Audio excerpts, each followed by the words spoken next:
Now the Philistines gathered their forces for war and assembled at Shechem in Judah. They pitched the camp at Ephnis-Dedan between Sukkah and Azekah. Saul and the Israelites assembled and camped in the valley of Elah and drew up their battle line to meet the Philistines. The Philistines occupied one hill and the Israelites another with the valley between them. The champion named Goliath, who was from Gath, came out to the Philistine camp. He was over 9 feet tall. He had a bronze helmet on his head and wore coat of scale armor of bronze weighing 5,000 shekels, and on his legs were bronze greaves, and a bronze javelin was slung on his back. His spear shaft was like the weaver's rod, and its iron point weighed 600 shekels. His shield bearer went ahead of him. Goliath stood and shouted to the ranks of Israel, "Why do you come out and line up for battle? Am I not a Philistine? Are you not the servants of Saul? Choose a man and have him come down to me. If he is able to fight and kill me, we will become your subjects. But if I overcome him and kill him, you will become our subjects and serve us." Then the Philistine says, "This day I defy the ranks of Israel. Give me a man, and let us fight each other." On hearing the Philistines' words, Saul and the other Israelites were dismayed and terrified. Now David, the son of an Ephraite named Jesse, who was from Bethlehem of Judah. Jesse had 8 sons. In Saul's time, he was old and well advanced in years. Jesse's 3 oldest sons had followed Saul to the war. His first was Eliab, the second Aminadab, the third Shemna. David was the youngest. His 3 oldest followed Saul. But David went back and forth from Saul to tend his father's sheep in Bethlehem. 40 days the Philistine came towards every morning and evening and took his stand. Now Jesse said to his son David, "Take this ephah of roasted grain and 10 loaves of bread for your brothers and hurry to their camp. Take along these 10 cheeses to the commander of their unit. See how your brothers are and bring back some abundance assurance for them. They are with Saul and all men of Israel in the valley of Elah fighting against the Philistines." Early in the morning David left the flock a shepherd, loaded and set out as Jesse had directed. He reached the camp as the army was going out to its battle positions, shouting the cry. Israel and the Philistines were drawing up their lines, facing each other. David left the things with the keeper of supplies, ran to the battle lines, greeted his brothers. He was talking with them. Goliath, the Philistine champion from Gath, stepped out from his lines, shouted his usual defiance, and David heard it. When the Israelites saw the man, they all ran from him in great fear. Now the Philistines had been saying, "Do you see how this man keeps coming out? He comes out to defy Israel. The king will give great wealth to the man who kills him. He will also give him daughter in marriage and will exempt his father's family from taxes in Israel." David asked the men standing near him, "What will be done for the man who kills the Philistine and removes this disgrace from Israel? Who is this uncircumcised Philistine that he should defy the armies of the living God?" They repeated to him what they had been saying and told him, "This is what will be done for the man who kills him." When Eliab, David's oldest brother, heard him speaking with the men, he burned anger at him and asked, "Why do you come down here? And with whom did you leave a few sheep in the desert? I know how conceited you are and how wicked your heart is. You came down only to watch the battle." "Now, what have I done?" David said. "Can't I even speak?" He then turned away to someone else and brought up the same matter, and the men answered him before. What David was overheard and reported to Saul. Saul sent for him. David said to Saul, "Let no one lose heart on account of the Philistine. Your servant will go and fight him." Saul replied, "You are not able to go against this Philistine and fight him. You are only a boy, and he has been fighting man from a youth." But David said to Saul, "Your servant has been keeping his father's sheep. When a lion or bear came and carried the sheep from the flock, I went after it and struck and rescued the sheep from his mouth.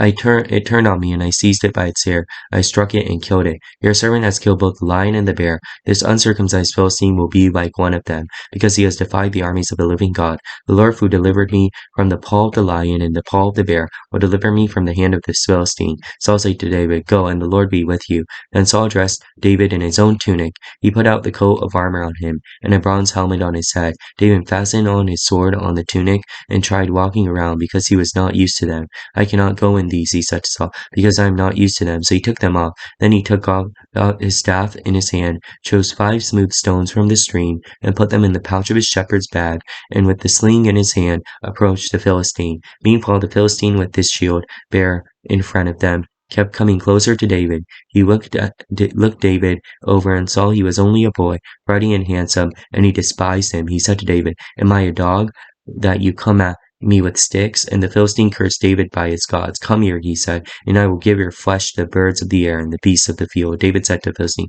"You can come against me with sword and spear and javelin, but I come against you in the name of the Lord Almighty, the God of the armies of Israel, whom you have defied. This day the Lord will hand you over to me, and I will strike you down and cut off your head. Today I will give the carcasses of the Philistine army to the birds of the air and the beasts of the earth, and the whole world will know that there is a God in Israel. And all those gathered here will know that it is not by sword nor spear that the Lord saves, for the battle is the Lord's, and he will give all of you into our hands." As the Philistines moved closer to attack him, David ran quickly towards the battle line to meet him. Reaching out in his bag, taking out a stone, he slung it and struck the Philistine on the forehead. The stone sank into his forehead, and he fell face down towards the ground. So David triumphed over the Philistine with the sling and stone, without a sword, and he struck down the Philistine and killed him. David ran and stood over him. He took a hold of the Philistine sword, drew it from the scabbard, and after he killed him, he cut off his head with the sword. The Philistines saw that the hero was dead, and they turned and ran. The men of Israel and Judah surged forward with a shout and pursued the Philistines into the entrance of Gath, to the gates of Ekron. The dead was strewn along with Sherem, the road of Gath to Ekron. When the Israelites returned from chasing the Philistine, they plundered the camp. David took the Philistine's head and brought it to Jerusalem. He put the Philistine's weapon in his own tent. And Saul watched David going out to meet the Philistine, and said to Abner, commander of the army, "Abner, whose son is the young man?" Abner replied, "Surely, as you live, O king, I don't know." The king said, "Find out what the young man is." As soon as David returned from killing the Philistine, Abner took him and brought him to Saul with David. So holding the Philistine said, "Whose son are you, young man?" Saul asked him. David said, "I'm the son of your servant Jesse of Bethlehem."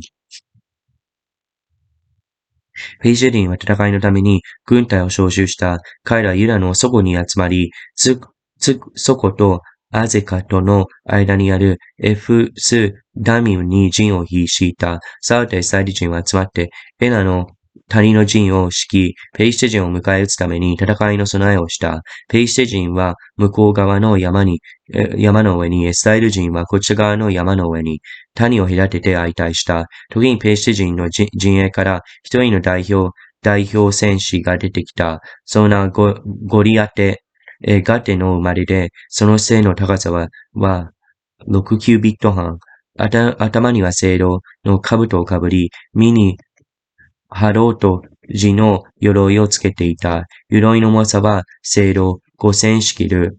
足には青銅のすねを与え、背中には青銅の投げ槍の絵は旗織りの巻き棒のようであり、槍の穂先は鉄600シケル、盾持ちが彼の先を歩いていた。ゴリアテは立ててイスラエルの陣に向かって叫んでいた。お前たちはなぜ並んで出てきたのか。俺はペリシテ人だし、お前らはサウルの奴隷ではないか。一人を選んで俺のところによこせ。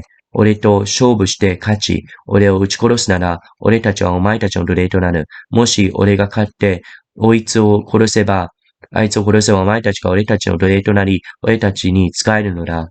そのペリシテ人はまた言った。今日こそイスラエルの陣をなぶってやる。一人をよこせ。一つ勝負をしよう。サウルとイスラエルのすべては、このペリシテ人の言葉を聞いたとき、承知し、非常に恐れた。ダビデはユダのベツレヘムのエフラテ人のエッサイという名の息子があった。エッサイには8人の息子がいた。この人はサウルの時代には年を取って老人になっていた。エッサイの上の3人の息子はサウルに従って戦いに出ていった。戦いに行った3人の息子の名は、長男エリアレブ、次男アミナダブ、三男シャマであった。ダビデは末っ子で、上の三人がサウルに従って出ていた。ダビデはサウルのところに行ったり帰ったりしていた。ベツレヘムの父の羊を飼うためであった。例のペリシテ人は40日間朝早く夕暮れに出てきて姿を現した。エッサイの息子ダビデに言った。さあ、兄弟たちのために、この入り麦1エバとこのパン10個を取り、兄さんたちの陣営に急いで持って行きなさい。10個のチーズは1000人隊の長に届け、兄さんたちの安否を調べなさい。そして印を持ってきなさい。サウルと兄さんたち、それにイスラエル人たちは、皆、エパの谷でペリシテ人と戦っているのだから、ダビデは翌朝早く、羊の番人を預け、エッサイが命じた通りにしたものを持って出かけた。彼がヤエ地に来ると、陣営軍勢は、時の声を上げて、陣地に出るところであった。イスラエル人とペリシテ人とは、それぞれ向かい合って、陣を敷いていた。ダビデは、それの品物を武器を守る者に預け、陣地に従って行き、兄たちの安否を尋ねた。ダビデが兄たちと話していると、ちょうどその時、ガレのペリシテ人で、その名をゴリアタという代表戦士が、ペリシテ人の陣地から登ってきて、いつもと同じ文句を繰り返した。ダビデはこれを聞いた。イスラエル人は皆、この男を見た時、その前を逃げて異常に恐れた。イスラエル人たちは言った。登ってきた男を見たか。イスラエル人をなぶるために登ってきたのだ。あれを殺す者がいれば、王はその者を大いに富ませ、その者に自分の娘を与え、その父の家にイスラエルでは何も義務を負わせないそうだ。ダビデはそばに立っている人たちにこう言った。このペリシテ人を撃って、イスラエルのそしてを継ぐ者はどうされるのですか。その活用を受けていないペリシテ人は何者ですか。生ける神の陣をなぶるとは、民は先ほど言葉のように彼を殺したには、このようにされると言われた。兄のエリアブはダビデが人々で話しているのを聞いた。エリアブはダビデに怒りを発して言った。一体お前はなぜやってきたのか。荒野にいるわずかな羊を誰に預けてきたのか。私にはお前のうぬぼれと悪い心が分かっている。戦いに見にやってきたのだろう。ダビデは言った。私が今何をしたいというのですか。一言も話してはいないのですか。ダビデはエリアブから他の人の方を振り向いて同じことを尋ねた。すると、民は先ほど同じ返事をした。ダビデが言ったことを人々に聞かせ、それをサウルに知らせたので、サウルはダビデを呼び寄せた。ダビデはサウルに言った。あの男のために誰も気を落としてはなりません。このしもべが行って、ペリシテ人と戦いましょう。サウルはダビデに言った。あなたはペリシテ人のところへ行って、あれと戦うことはできない。あなたはまだ若いし、あれは若い時からの戦士だったのだから。ダビデはサウルに言った。しもべは父のために羊の群れを飼っています。獅子や熊が来て、群れの羊を取っていくと私はその後を追って出て、背を殺し、その口から羊を救い出します。それが私に襲いかかるときはその髭を掴んで撃ち殺しています。その人は獅子でも熊でも撃ち殺しました。割礼を受けていないペリシテ人もこれらの獣の一匹のようになるでしょう。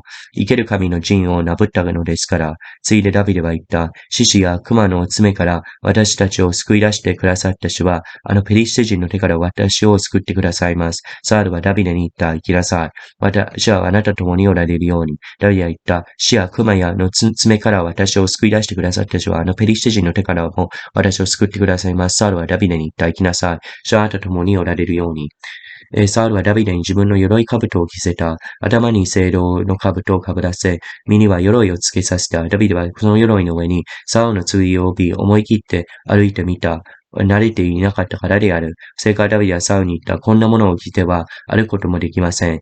慣れていないからです。ダビデはこれを脱ぎ、自分の杖を取り、川の5つの滑らかな石を選んで、それを一回の使う袋を透石袋に入れ、石投げを手にして、ペリシテ人に近づいた。そのペリシテ人も手持ちを先立ってダビデの方にじりじりと進んだ。ペリシテ人はあたりを見下ろしてダビデに目を留めたとき、彼を蔑んだ。ダビデは若くて、高官の美少年だったからである。ペリシテ人はダビデに言った。俺は犬なのか。杖を持って向かってくるか。ペリシテ人は自分の神々によってダビデを呪った。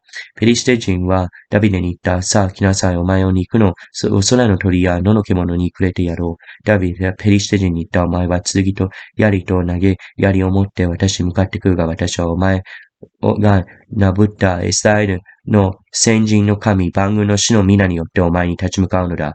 今日、主はお前を私の手に渡される。私はお前を撃って、あなたの頭の胴体から離し、今日ペリシテ人の陣営の屍を空の鳥、地の獣に与える。すべての国はイスラエルより神は我々ことを知るであろう。この全集団も主が剣を使わず、槍を使わずに救うことを知るであろう。この戦いは主だ。主だ。